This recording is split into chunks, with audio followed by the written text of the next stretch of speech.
Hello friends, எல்லாருக்கும் வணக்கம். நான் உங்கள் டேவிட் அன்பு. டே 1 படிச்சிங்களா? புரிஞ்சுதா உங்களுக்கு? என்னென்ன எலிமெண்ட்ஸ் நம்ம சொல்லிக் கொடுத்தோம், எதெல்லாம் ப்ராக்டிஸ் பண்ணணும்னு சொன்னோம், அதெல்லாமே நோட் பண்ணி வச்சு திருப்பி பார்த்தீங்களா? திருப்ப அதை என்ன பண்ணுங்க அப்படின்னா ரிவைஸ் பண்ணிகிட்டே இருங்க, இல்லாட்டி மறந்து போகும். அதாவது நாம் ஸ்போக்கனுக்கு இதை இம்ப்ளிமெண்ட் பண்ணுற வரைக்கும் பார்த்தீங்க அப்படின்னா ஒரு எக்ஸாம் படிக்கிற மாதிரி தான் நமக்கு ஃபீலே இருக்கும். ஒன்ஸ் ஒரு 2-3 டைம் இம்ப்ளிமெண்ட் பண்ணிட்டீங்கன்னு வச்சுக்கோங்களேன், அதுக்கப்புறம் சிம்பிள் ஆயிரும். Okay friends, right. அதை தொடர்ந்து இன்றைக்கி டே 2ல் நம்ம யாரை பார்க்க போகிறோம் அப்படின்னா, டே 1ல் என்ன சொல்லி கொடுத்தேன், எத்தனை பேருக்கு ஞாபகம் இருக்குன்னு பார்க்கலாம். டே 1ல் என்ன சொல்லி கொடுத்தேன், கொஞ்சம் அப்படியே ரீகால் பண்ணுங்கள். டே 1ல் என்ன சொல்லி கொடுத்தேன்? Very good. நவுனோட கிளாசிஃபிகேஷன்ஸ் பார்த்தோம். அதுவும் பார்த்தீங்க அப்படின்னா ஆப்ஜெக்ட் அண்ட் இன்டைரக்ட் ஆப்ஜெக்ட், எப்படி ஒரு சென்டென்ஸ் வந்து ஸ்ட்ரக்சர் ஆகுது, சென்டென்ஸ் பேட்டர்ன் எப்படி உருவாகுது, அதில் எது நம்ம அதிகமாக இங்கிலீஷில் பேசுகிறோம் அப்படிங்கிற அந்த பர்டிகுலர் பார்ட்டை மட்டும் நம்ம பார்த்தோம். அதை தொடர்ந்து இன்னைக்கு நவுன்லேருந்து அடுத்த கட்டமாக நாம் வேர்புக்கு அப்படியே நகரலாம். சரிங்களா? இன்றைக்கி வேர்பை பற்றி என்ன பண்ண போகிறோம்னா ஒரு அங்கத்தை மட்டும் பார்க்க போகிறோம். வேர்பில் நிறையா இருக்கு நான் சொல்லியிருக்கேன். அதனால் ஒரே ஒரு அங்கத்தை மட்டும் இன்றைக்கி நம்ம வேர்பில் பார்க்க போகிறோம். சரிங்களா? இதெல்லாமே பேசிக்ஸ் தான். ஃபஸ்ட் ஒரு 15 நாளைக்கு பார்த்தீங்க அப்படின்னா ரொம்ப பேசிக்கான கான்செப்ட்ஸ் தான் பார்த்தீங்க அப்படின்னா உங்களுக்கு சொல்லித்தர போகிறேன். ஆனால் அந்த பேசிக்கே நீங்கள் கரெக்டாக கற்றுக்கிட்டீங்க அப்படின்னா நீங்கள் இன்டர்மீடியட் லெவல் ஸ்பீக்கர். இன்டர்மீடியட் அதாவது 15 நாளுக்கு அடுத்து இன்டர்மீடியட் லெவல் டாபிக்ஸ் எல்லாம் போடுவேன். அதை நீங்கள் கரெக்டாக ஃபாலோ பண்ணி ப்ராக்டிஸ் பண்ணிகிட்டு இருந்தீங்க அப்படின்னா நீங்கள் அப்பர் இன்டர்மீடியட்டுக்குள்ளே போயிடுவீங்க. புரியுதுங்களா?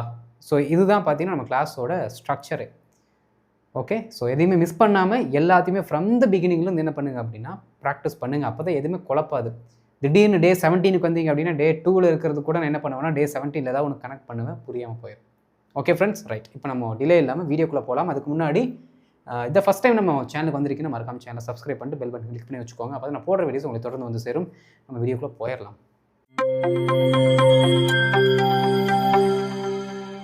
ஃபஸ்ட் இந்த வேர்பில் என்னென்ன இருக்குன்னு நம்ம பார்த்துடலாம்.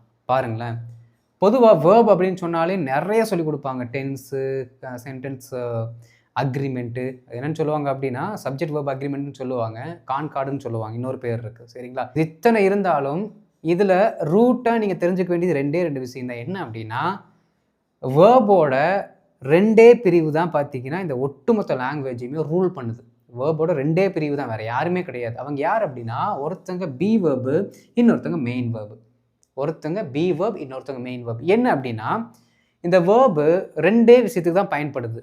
ஆக்ஷனை சொல்கிற இந்த வார்த்தை இருக்குது பார்த்தீங்களா, இது 2 விஷயத்துக்கு தான் பயன்படுது. என்ன அப்படின்னா நீங்கள் யார், நீங்கள் எங்கே இருக்கிறீங்க, நீங்கள் எப்படி இருந்தீங்க, நீங்கள் எப்படிப்பட்ட ஆள், இப்படி சொல்வதற்கு, அதாவது உங்களுடைய நிலையை மட்டும் சொல்லக்கூடிய ஒரு வகையான வேர்பு. சரிங்களா? இன்னொன்று நீங்கள் செய்த செயலை மட்டும் சொல்லக்கூடிய ஒரு வேர்பு. அவ்வளோதான் வேர்பே. வேர்ப் எப்படி இருக்குது மறுபடியும் சொல்லுங்கள். ஒன்று நம்மளோட நிலையை பற்றி சொல்லக்கூடிய ஒரு பர்டிகுலர் வேர்பு, ஒரு ஆக்ஷன் வேர்ட்ஸு. இன்னொன்று நம்ம செஞ்ச வேலையவே கரெக்டாக சொல்கிற அந்த பர்டிகுலர் ஆக்ஷன் வேர்ட்ஸ். எவ்வளோதான். அப்போ நாம் இருந்த நிலைமையை, நாம் எப்படி இருக்கோம், எங்கே இருந்தோ, யார் கூட இருந்தோம், இந்த மாதிரி நம்மளோட நிலையை சொல்லும் அந்த பர்டிகுலர் வேர்ப் யாருக்குள்ளே வர்றாங்கன்னா இந்த பி வேர்புக்குள்ளே வந்துடுறாங்க. சரிங்களா? நாம் செஞ்ச ஆக்ஷனுக்கு மட்டுமே முழுக்க முக்கியத்துவம் கொடுத்து அவன் அந்த வேலையை செஞ்சான், இந்த வேலையை செஞ்சான், அப்படி போனான், இப்படி போனான் அப்படின்ட்டு இதை மட்டுமே ரொம்ப கான்சன்ட்ரேட் பண்ணி சொல்கிறது யாருன்னா இந்த மெயின் வேர்பு. இந்த மெயின் வேர்ப்லேயே பார்த்தீங்க அப்படின்னா இன்னொரு என்ன சொல்கிறது, ஒரு பிரிவு இருக்குது. ஓகேங்களா? அது யார் அப்படின்னா இவங்க தான் ஹெல்பிங் வேர்பு. ஓகே, ஹெல்பிங் வேர்பும் மெயின் வேர்பும் பார்த்தீங்கன்னா ஒரே கேட்டகரியில் தான் வராங்க. ஏன் அப்படின்னா வேர்ப் அப்படின்னா ஒருத்தரோட ஆக்ஷனுக்கு இம்பார்ட்டன்ஸ் கொடுத்து அந்த ஆக்ஷனை பற்றி டைரெக்டாக பேசும். ஓகே, கிறிஸ்டல் கிளியராக பேசும். ஹெல்பிங் வேர்ப் அப்படின்னா அந்த பர்டிகுலர் ஆக்ஷன் எப்படி செய்யப்படுது அப்படிங்கிற கொஞ்சம் மாடிஃபிகேஷனை காட்டும். அவ்வளோதான். சரிங்களா? ரைட். இப்போ பாருங்கள், பி வேர்பில் நமக்கு இந்த வார்த்தையெல்லாம் இருக்குன்னு தெரியும். ஓகே, அதாவது நீங்கள் எந்த வேர்பு படித்தாலும் எல்லா வேர்புக்குமே டென்சஸ் 3 இருக்குது அப்படிங்கிறத நீங்கள் புரிஞ்சுக்கணும். ஓகே, பேசிக்காக இருக்க டென்ஸு, ப்ரெசண்ட்டு, பாஸ்ட்டு, ஃப்யூச்சர். இது டென்ஸுக்குள்ளே இருக்க 3 காலங்கள். ஆனால் வேர்போட 3 நிலைகள் என்னென்னு தெரியுங்களா? வேர்போட 3 நிலைகள் வேறு, டென்ஸ் வேறு. பாருங்கள், V1, V2, V3, V4, V5 நிறைய இருக்குது. ஆனால் அதிகபட்சமாக நம்ம யூஸ் பண்ணுறது V1, V2, V3. Okay, V0 கூட இருக்குது. ஆனால் அதெல்லாம் நமக்கு ஸ்போக்கனுக்கு அவ்வளோவா நம்ம இம்பார்ட்டன்ஸ் கொடுக்கறது இல்லை. நாம் எதை அதிகமாக படிக்கிறோம் அப்படின்னா V1, V2, V3. சரிங்களா? இந்த V1, V2, V3யுமே பார்த்தீங்கன்னா present, past, future and participle இது எல்லாத்தையுமே கலந்து தான் வரும்.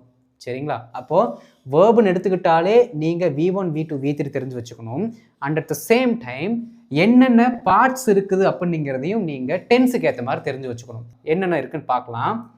இந்த பி வெப்பில் பாருங்கள் ஆம் இஸ் ஆர்ன்னு இருக்குது. இது பார்த்தீங்கன்னா ப்ரெசண்ட்டில் வரும், வாசு வேறு பாஸ்டில் வரும், வில் பி வந்து ஃப்யூச்சரில் வரும். எங்கே வில்லை காணுமே அப்படின்னு நீங்கள் கேட்டிங்கன்னா வில் இதுக்குள்ளே வராது.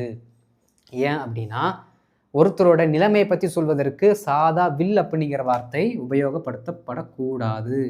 ஓகே, என்ன பண்ணாது அப்படின்னா ஒருத்தர் எங்கே இருக்கிறாரு, எப்படி இருக்கிறாரு, ஒருத்தர் யாராக இருக்கிறார் அப்படிங்கிற அர்த்தத்தை வெறும் வில்லு மட்டும் கொடுக்காது. ஏன் அப்படின்னா வில்லோட ஸ்ட்ரக்சரை பார்த்தீங்கன்னா வில்லுக்கு அப்புறம் ஒரு V1 வரணும். அதான் வில்லோட ஸ்ட்ரக்சர். புரியுதுங்களா? அப்போது என்ன ஆகாதுன்னா இது இங்கே வேலை செய்யாது. ஓகே, புரியுதுங்களா? இதை பற்றி நம்ம இன்னும் எக்ஸ்ட்ரா கிளியராக பார்ப்போம் அடுத்த ஸ்லைடில். இப்போ நான் சும்மா பேசிக்ஸ் மட்டும் சொல்லிட்டு இருக்கேன். அடுத்து பாருங்கள், மெயின் வேர்பில் ஒரு ஆக்ஷன் ஒருத்தங்க செய்கிறாங்கன்னு வச்சுக்கோங்களேன். அதில் ஃபஸ்ட்டு இந்த டூ, டஸ்ஸு, டிட்டு சொல்லப்போனால் வில் டூ கூட நம்ம இங்கே போடலாம். ஏன்னா ஃப்யூச்சருக்கு வில் டூ வரும். இதெல்லாமே பார்த்தீங்கன்னா மெயின் வேர்புக்கு கீழே வரும். இதில் இந்த டிட்டு மட்டும் பார்த்தீங்கன்னா பாஸ்ட்டுக்கு போயிடும். சரிங்களா? வில் டூ போட்டிங்க அப்படின்னா ஃப்யூச்சருக்கு வரும். டூ டஸ்ஸு பார்த்தீங்கன்னா ப்ரெசண்ட்டில் ஐவி யூதேக்கு ஒரு ஃபார்மு, ஹீ ஷீட்டுக்கு ஒரு ஃபார்ம். அது அந்த கிளாஸ் நான் போகும்போது கிளியராக சொல்லித்தரேன், இப்போ வேண்டாம். சரிங்களா? அடுத்து ஹெல்பிங் வேர்பு. இது என்னென்ன வகையில் சொல்லுவோம் அப்படின்னா ஹெல்பிங் வேர்புன்னு சொல்லுவோம், மாடல்ஸு செமி மாடல்ஸ்னு சொல்லுவோம், ஆக்சிலரின்னு சொல்லுவோம். ஏன் அப்படின்னா நான் இங்கே வந்து உங்களுக்கு மாடல்ஸ்ன்னு சொல்லி கொடுக்குறேன்னு வச்சுக்கோங்களேன், இல்லாட்டி ஹெல்பிங் வேர்புன்னு சொல்லி கொடுக்குறேன். நீங்கள் வேறு யாராவது ஒரு ஆன்லைனில் இல்லை வேறு ஏதாவது நம்ம சேனலில் ஒரு சார் வந்து உங்களுக்கு சொல்லி கொடுக்குறாருன்னு வச்சுக்கோங்களேன் ஆக்சிலரி அப்படின்ட்டு. அப்போ உடனே உங்களுக்கு ஒரு டவுட் வரும். டேவிட் வந்து அங்கே கேனை வந்து ஹெல்பிங்னு சொன்னார், இந்த சார் வந்து இங்கே ஆக்சிலரின்னு சொல்கிறாரு. டவுட் படக்கூடாது, சந்தேகம் வரக்கூடாது. எல்லாத்துக்குமே ஒரே பேர் தான். புரியுதுங்களா? மாடல்ஸாக இருக்கட்டும், செமி மாடல்ஸாக இருக்கட்டும், ஹெல்பிங்காக இருக்கட்டும், ஆக்சிலரியாக இருக்கட்டும், எல்லாமே பார்த்தீங்க அப்படின்னா இந்த பர்டிகுலர் ஃபேமிலிக்கு வச்சுருக்க பேர் தான். Okay, right. யாராக இருக்கான்னு பாருங்கள். ஹேவு, ஹேஸு, ஹேடு இதுவுமே பார்த்தீங்க அப்படின்னா ஹெல்பிங்குள்ளே தான் வரும். ஓகே, ஆனால் பெரும்பாலும் பார்த்தீங்கன்னா இது அந்த அளவுக்கு ஒரு முக்கியத்துவம் கொடுத்து நம்ம ஆக்சிலரிக்குள்ளே வைக்கிறது கிடையாது. ஆனால் இருந்தாலும் அதனுடைய தன்மையை பொறுத்து பார்த்தீங்க அப்படின்னா இது ஹெல்பிங்குள்ளே தான் இருக்கும். சரிங்களா? ஆனால் இன்றைக்கி நாம் என்ன பண்ண போகிறோம் அப்படின்னா இந்த ஹேவு, ஹேஸு, ஹேட் இருக்குது பார்த்தீங்களா, இதை நாம் பி வெர்ப் சேர்ந்து தான் படிக்க போகிறோம். ஓகே, அதை நான் இப்போயே சொல்லிடுறேன். Have, has, had be verb கூட படிக்க போகிறோம். சரிங்களா? ரைட். அடுத்து பாருங்கள், will, can, could, may, might, should, must, would. Right. David, இது எல்லாத்தையுமே ஃபஸ்ட்டு ஏன் நம்ம ஹெல்பிங் வெர்புன்னு சொல்கிறோம் கேட்பீங்க தானே? ரைட். ரொம்ப சிம்பிள் ஃப்ரெண்ட்ஸ். இந்த எல்லா வார்த்தைகளும் பாருங்கள், பி வெர்ப் இருக்கு இல்லைங்க, இதுக்கு கீழே வர்ற இத்தனை வார்த்தைகளும் ஒரு மெயின் வேர்ப் இல்லாமல் இயங்கக்கூடும். ஒரு மெயின் வேர்ப் இல்லாமல் இயங்கக்கூடும். ஓகே, அதே மாதிரி பார்த்தீங்கன்னா இந்த ஹேவு, ஹேஸு, ஹேட் இருக்குது பார்த்தீங்களா, ஹேவு, ஹேஸு, ஹேட் இதுவும் மெயின் வேர்ப் இல்லாமல் இயங்கக்கூடும். அதனால தான் பார்த்தீங்கன்னா நம்ம இது கூட அது என்ன பண்ணிக்கலாம், மேட்ச் பண்ணிக்கலான்னு சொன்னேன். ஓகே, மற்றது எல்லாத்தையுமே எடுங்க, மற்றதெல்லாம் எடுங்க. பாருங்களேன், வில், வில்லு மட்டும் போட்டு உங்களால் ஒரு முழு வாக்கியத்தை ஏற்படுத்த முடியாது. I will go, okay, she will come, I will write the letter. இந்த மாதிரி வில்லுக்கு அடுத்து ஒரு கம்ப்ளீட்டான ஒரு பர்டிகுலர் வேர்பை போட்டே ஆகணும், இல்லாட்டி அர்த்தம் வராது. கேனுக்கு அடுத்து ஒரு V1 வரணும், குட்டுக்கு அடுத்து V1 வரணும். இங்கே இருக்க எந்த வார்த்தையாக இருந்தாலும் அதற்கு அடுத்து என்ன வரணும், ஒரு V1 வரணும். புரியுதுங்களா? வரலை அப்படின்னு வச்சுக்கோங்களேன், மீனிங்கே இருக்காதுங்க. ரைட் இல்லையா? இந்த பர்டிகுலர் வார்த்தை கூட நீங்கள் பி அப்படிங்கிற வார்த்தையை போட்டால் தான் வேறு ஃபார்மெட்டுக்கு கொண்டு போக முடியும். அப்பையும் இதோட உதவி தேவைப்படும். ஓகே, அப்போ என்ன அப்படின்னா மேஜராகவே ஜென்ரலாக நீங்கள் தெரிஞ்சுக்க வேண்டிய ஒரு விஷயம், இந்த அனைத்துமே அதற்கு பின்னாடி ஒரு மெயின் வேர்ப் இல்லாமல் வேலை செய்யாது. அதனால தான் பார்த்தீங்கன்னா இந்த மெயின் வேர்புக்கு ஹெல்ப் பண்ணுற மாதிரி இது என்ன பண்ணோம் அப்படின்னா கொஞ்சம் கூட சேர்ந்து வரும். மெயின் வேர்ப் இருக்குன்னா அந்த மெயின் வேர்பு எப்படி இயங்குகிறது, எந்த முறையில் இயங்குகிறது அப்படிங்கிற ஒரு சப்போர்ட்டை, ஒரு ஹெல்ப்பை வந்து அதுக்கு பண்ணுது. அதனால தான் இது பேர் ஹெல்பிங் வேர்ப். புரியுதுங்களா? ஆனால் இது தனித்து இயங்கக்கூடியது. இதுதான் நீங்கள் ஃபஸ்ட்டு பேசிக்காக இந்த வேர்பில் தெரிஞ்சுக்க வேண்டிய ஒன்று. ஏன் அப்படின்னா அப்போ தான் வந்து உங்களுக்கு ஃப்யூச்சரில் டவுட் வராது. இந்த இடத்துல வந்து நம்ம இந்த பி வேர்ப் போட்டோம்னா மெயின் வேர்ப் போடலாமா, மெயின் வேர்ப் வருமா, வந்த என்ன அர்த்தத்தில் வரும், அப்போ இந்த மாதிரி நம்ம ஹெல்பிங் வேர்ப் போட்டோம்னா எந்த மாதிரி வேர்ப் வரும் அப்படிங்கிற அந்த டவுட் வந்து ஃப்யூச்சரில் வராது. புரிஞ்சுதுங்களா? இதுதான் பார்த்தீங்கன்னா பேசிக்காக நீங்கள் தெரிஞ்சுக்க வேண்டியது. இப்போ நம்ம என்ன பண்ண போகிறோம் அப்படின்னா இந்த particular B verb and have, has, had அதை மட்டும் என்ன பண்ண போகிறோம் அப்படின்னா என்னென்ன டென்ஸுக்கு வரும், வந்த என்ன அர்த்தத்தில் இருக்கும் அப்படிங்கிறது கிளியராக இப்போ பார்க்கலாம். இப்போ பி வேர்பை பற்றி ஒரு சின்ன எக்ஸ்ப்ளனேஷன் மட்டும் பார்த்துக்கலாங்க. பி அப்படிங்கிற வார்த்தைக்கு இந்த பிரைமரி மீனிங் என்ன அப்படின்னா இரு அப்படின்னு அர்த்தம். ஓகே, இரு. இந்த வார்த்தை எல்லா இடத்துலையுமே இரு அப்படிங்கிற அர்த்தத்துலாம் வருமானு கேட்டால் வராது. அது ஒரு பெரிய டீட்டெயில்டான கிளாஸ். போக போக தான் உங்களுக்கு புரியும். இப்போ நான் சொன்னேன் அப்படின்னா கொஞ்சம் புரியாத மாதிரி இருக்கும். பட் கிளாஸஸ் வரும் பொழுது நீங்கள் அண்டர்ஸ்டாண்ட் பண்ணிக்குவீங்க. ஏன் வந்து இந்த பர்டிகுலர் பி அப்படிங்கிற வார்த்தை இரு அப்படிங்கிற எல்லா மீனிங்லையுமே வராது அப்படின்னு ஏன் சொல்கிறோம் அப்படின்னா, பேசிவ் போகும்போது கொஞ்சம் மாறிடுங்க. அதனால தான் பேசிவ் போகும்போது இதோட அர்த்தம் மாறும். Okay, right. அடுத்து பாருங்கள், இப்போ இது படிக்கிறது எல்லாமே ஆக்டிவில் தான் வரும். சரிங்களா? நம்ம எப்போ பேசிவ்னு நான் கிளாஸ் நடத்த ஆரம்பிக்கிறோனோ அப்போ மட்டும் பேசிவ் பற்றி திங்க் பண்ணுங்கள். அது வரைக்கும் நீங்கள் எதுவும் திங்க் பண்ண வேண்டாம். ஓகே, இப்போ வாங்க ப்ரெசன்ட் டென்ஸ், பாஸ்ட் டென்ஸ், அப்புறம் ஃப்யூச்சர் டென்ஸ்.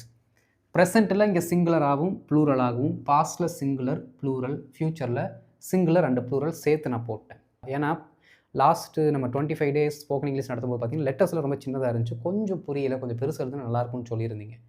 அதை ஐடியாவில் வச்சுட்டு தான் என்ன பண்ணிட்டேன்னா நல்லா உங்களுக்கு தெரிகிற மாதிரி ஒரு பிக்கர் ஃபாண்ட்டை நான் யூஸ் பண்ணியிருக்கேன். ஓகே, சரி கவனிங்க ஃப்ரெண்ட்ஸ். ப்ரெசண்ட்டில் சிங்குலரில் பார்த்தீங்கன்னா நம்மக்கிட்ட 2 பேர் தான் இருக்காங்க. ஒன்று ஆமு, இன்னொன்று இஸ்ஸு. இந்த ஆம்னிங்கிற வார்த்தையை நீங்கள் ப்ரெசண்ட்டை தவிர வேறு எங்கேயுமே யூஸ் பண்ண முடியாது, வராது ஃபர்ஸ்ட் ஆஃப் ஆல். சரிங்களா? இந்த ஆமை யாருக்கு நம்ம யூஸ் பண்ணுறோம் அப்படின்னா ஐங்கிற இந்த பர்டிகுலர் ப்ரொனவுனுக்கு யூஸ் பண்ணுறோம். அப்போ ப்ரெசண்ட்டில் இந்த ஆம் அப்படிங்கிற வார்த்தை ஐ கூட மட்டும்தான் வரும். ஐனா யார்? நான். அப்போ ஆமுக்கு வந்து தமிழாக்கம் என்னென்னா இருக்கிறேன் அப்படின்னு அர்த்தம். பாருங்கள், இருக்கிறேன்னு அர்த்தம். அப்போது ரொம்ப சிம்பிள், நான் இருக்கிறேன், அவ்வளோதான். ஐ ஆம், நான் இருக்கிறேன், அது அர்த்தம். அடுத்து பாருங்கள், இஸ்ஸு எந்தெந்த வார்த்தைகள் கூட வரும் அப்படின்னா ஹீ கூட வரும், ஷீ கூட வரும், இட்டு கூட வரும். அப்போ ரொம்ப சிம்பிள், ஹீனா அவன், அவன் இருக்கிறான். ஷீனா அவள், அவள் இருக்கிறாள். இட்டுனா அது, அது இருக்கிறது. அவ்வளோதான். ப்ரெசண்ட்டில் ஒருத்தங்க இருக்கிறாங்க அப்படின்னு அவங்களோட நிலைமையை சொல்கிறோம். புரியுதுங்களா? அவங்க எங்கே இருக்கிறாங்க, எப்படி இருக்கிறாங்கன்னு அந்த மாதிரி ஒரு என்ன சொல்கிறோம் அப்படின்னா ஒரு மீனிங்கை கொடுக்குறோம். ரைட். அடுத்து பாருங்கள், ப்ளூரல் போயிட்டிங்கன்னா ஆர் அப்படிங்கிற ஒரே ஒரு வார்த்தை தான் இருக்குது. எப்போ? ப்ரெசண்ட்டில். சரிங்களா? யூ அப்படின்னா நீ, நீ இருக்கிறாய். அதுவே ப்ளூரலாக இருந்தால் யூனை நீங்கள்னு மாறிடும். அப்போ நீங்கள் இருக்கிறீர்கள்னு வந்துடும் ப்ரெசண்ட்டில். ஏன் அப்படின்னா யூ பொறுத்த வரைக்கும் நம்ம என்ன சொன்னோம் லாஸ்ட் கிளாஸில்? You is and indefinite pronoun அப்படின்னு நம்ம சொன்னோம். சரிங்களா? ஆப்போசிட்டில் எத்தனை பேர் இருப்பாங்கன்னு தெரியாது. ஒரு ஆள் இருந்தால் நீ, நிறைய பேர் இருந்தால் நீங்கள், அவ்வளோதான். அடுத்து பாருங்கள், வி. வீணா நாம், நாம் இருக்கிறோம். இல்லாட்டி நாம் பதிலாக நாங்கள்னு சொல்லலாம், நாங்கள் இருக்கிறோம். தேனா அவர்கள், அவர்கள் இருக்கிறார்கள். அப்போ எல்லாமே ப்ரெசண்ட்டில் ஒருத்தவங்களோட நிலைமையை பற்றி நம்ம சொல்கிறோம். இல்லாட்டி எங்கே இருக்கிறாங்க அப்படிங்கிற மீனிங்கில் நம்ம சொல்கிறோம். எல்லா வார்த்தைகளுமே இரு, இரு, இருநிலையே ஸ்டார்ட் ஆகும். அதனால தான் காமன் நேம் நம்ம பீன்னு வச்சுருக்கோம். நீங்கள் எந்த வார்த்தை இதுலேருந்து பிக் பண்ணி வெளியே எடுத்தாலும் அதோட தமிழ் மீனிங் இரு அப்படின்னு தான் ஸ்டார்ட்டே ஆகும். சரிங்களா? ரைட். அடுத்து பாருங்கள், பாஸ்ட் டென்ஸில் சிங்குலர் என்னென்ன இருக்குன்னா வாஸ், ஒன்றே ஒன்று தான் இருக்குது. இங்கே பாருங்கள், இங்கே 2 இருக்குது. அப்போ போக போக அப்படியே சின்னதாகிட்டே வந்துடும். ப்ரெசண்ட்டில் 2, பாஸ்ட்டுக்கு 1, ஃப்யூச்சருக்கு 1 தான் எல்லாத்துக்குமே. புரியுதுங்களா? அப்போது டோட்டலாக பார்த்தீங்கன்னா ப்ரெசண்ட்டில் 3, பாஸ்ட்டில் 2, ஃப்யூச்சரில் 1 தான். போக போக என்ன ஆயிரும்னா கம்மியாகிட்டே வரும். ஓகே, ப்ரெசென்ட், பாஸ்ட், ஃப்யூச்சர் அப்படி படிக்கணும். பாஸ்ட், ப்ரெசென்ட், ஃப்யூச்சரில் ப்ரெசென்ட், பாஸ்ட், ஃப்யூச்சர். ஏன்னா டேப்லர் காலம் அந்த மாதிரி தான் இருக்குது. பாருங்கள், வாஸ்னா பாஸ்ட்டில் நாம் ஒரு இடத்துல இருந்தோ, எங்கே இருந்தோ, என்னவாக இருந்தோ அப்படின்னு சொல்கிறதுக்கு யூஸ் பண்ணுறோம். ஓகே, பாருங்கள், வாஸ் இருந்தேன், ஹீ இருந்தான், ஷீ அவள் இருந்தாள், இட்டு அது இருந்தது. பாருங்கள், வேர், யூ வேர் நீ இருந்தாய், இல்லாட்டி நீங்கள் இருந்தீர்கள். வி வேர் நாங்கள் இருந்தோம். தே வேர் அவர்கள் இருந்தார்கள். ஃப்யூச்சர் பாருங்கள், சிங்குலர் ப்ளூரல் எல்லாமே ஒன்று தான் ஃப்யூச்சர் பொறுத்த வரைக்கும். வில் பி, வில் பினா இருப்பேன். அப்போ ஃப்யூச்சரில் நாம் ஒரு இடத்துல இருப்போம், ஒரு ஆளாக இருப்போம், ஒரு பொசிஷனில் இருப்போம் அப்படின்னு சொல்கிறதுக்கு நாம் இந்த வார்த்தை யூஸ் பண்ணுறோம். ஓகே, அப்படி என்ன அர்த்தம் அப்படின்னா வில் பியை போட்டிங்கன்னா கண்டிப்பாக நடக்கும்னு அர்த்தம். 100% அந்த ஆக்ஷன் நடக்கிறதுக்கான அறிகுறியெலாம் கிடையாது, எல்லா சாத்தியக்கூறுகளும் இருக்குது. அதான் வில் பி அப்படிங்கிற வார்த்தையோட பவர். ஓகே, பாருங்கள், ஐ வில் பி நான் இருப்பேன், ஹீ வில் பி அவன் இருப்பான், ஷீ வில் பி அவள் இருப்பாள், இட் வில் பி அது இருக்கும், யூ வில் பி நீங்கள் இருப்பீர்கள், இல்லாட்டி நீ இருப்பாய். 2 மாதிரி மீனிங் வரும். வி வில் பி நாங்கள் இருப்போம், தே வில் பி, தே அப்படின்னு சொல்லும்போது அவங்க மனுஷனாக இருந்தால் நீங்கள் இருப்பார்கள்னு சொல்லலாம். அது வந்து லிவிங் ஆர் நான் லிவிங், ஆனால் மனிதர்கள் அல்லாத வேற ஒரு பொருட்களாக இருந்துச்சு அப்படின்னா அவைகள் இருக்கும் அப்படின்னு சொல்லணும். அவர்கள் வரமாட்டாங்க, அவைகள்னு வந்துடும். இதுதான் நீங்கள் பி வெர்ப்ஸில் தெரிஞ்சுக்க வேண்டிய ஒன்று. சரிங்களா? அடுத்து ஹேவ் ஹேஸுக்கு என்ன மீனிங்னு பார்த்துட்டு அடுத்து B verb and have has வார்த்தைகளை நம்ம எப்படி சென்டென்ஸ்ல யூஸ் பண்ணலாம் அப்படிங்கிறத நம்ம பார்த்துடலாம். இப்போ ஹேவ் ஹேஸ் ஹேடோட மீனிங்கை பார்த்துடலாம். நல்லா கவனிக்கணும் ஃப்ரெண்ட்ஸ். ஹேவ் ஹேஸை பார்த்தீங்க அப்படின்னா ரெண்டுத்தையுமே நம்ம ப்ரெசண்ட்டுக்கு மட்டும்தான் யூஸ் பண்ணுவோம். அந்த ரெண்டுமே பிரிஞ்சுருவாங்க. எப்படி பிரிகிறாங்கங்கிறத பார்ப்போம். அடுத்து ஹேட்ங்கிறது பாஸ்ட் டென்ஸுக்கு மட்டும், வில் ஹேவ்ங்கிறது தான் ஃபியூச்சருக்கு. நம்ம எப்படி வில் டூ அப்படின்னு சொன்னோம். வில் டூ பார்த்தீங்க அப்படின்னா பி வெர்ப்குள்ளே வராது. ஆனால் இங்கே பார்த்தீங்கன்னா நம்ம பி வெர்ப் ஃபேமிலி கூட படிக்கும் பொழுது வில் ஹேவை வச்சு படிச்சுக்கணும். அப்போ தான் மீனிங் வந்து நம்ம எல்லா ஆங்கிலையுமே கவர் பண்ண முடியும். பாருங்கள், ப்ரெசண்ட்டில் ஹேவ் அப்படிங்கிற வார்த்தைக்கு நீங்கள் இந்த மாதிரியான ப்ரொனவுன்ஸை தான் யூஸ் பண்ண முடியும். ஓகே, ஐவி யூதே வந்தால் ஹேவு, ஹீ ஷீட் வந்துச்சு அப்படின்னா அதற்கு ஹேஸ் அப்படிங்கிற வார்த்தை நம்ம யூஸ் பண்ணோம். போன ஸ்லைடில் அந்த நம்ம பி வெர்ப் பார்த்தீங்க அப்படின்னா ஆமு நம்ம வந்து ஐ கூட போட்டிருப்போம். இஸ்ஸு பார்த்தீங்க அப்படின்னா ஹீ ஷீட்டுக்கு நம்ம என்ன பண்ணியிருப்போம்னு எழுதியிருப்போம். எப்போ போன ஸ்லைடில்.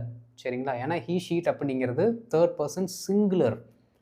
அப்போ சிங்குலருக்கு நம்ம என்னென்ன பி வெர்ப்ஸ் யூஸ் பண்ணுறோமோ அது எல்லாமே 100% ஹீ ஷீட்டுக்கு மட்டும்தான் வரணும். சரிங்களா? இப்போ பாருங்கள், ஐனா இருக்கிறேன், வீணா இருக்கிறோம், யூனா இருக்கிறாய், தேனா இருக்கிறார்கள்.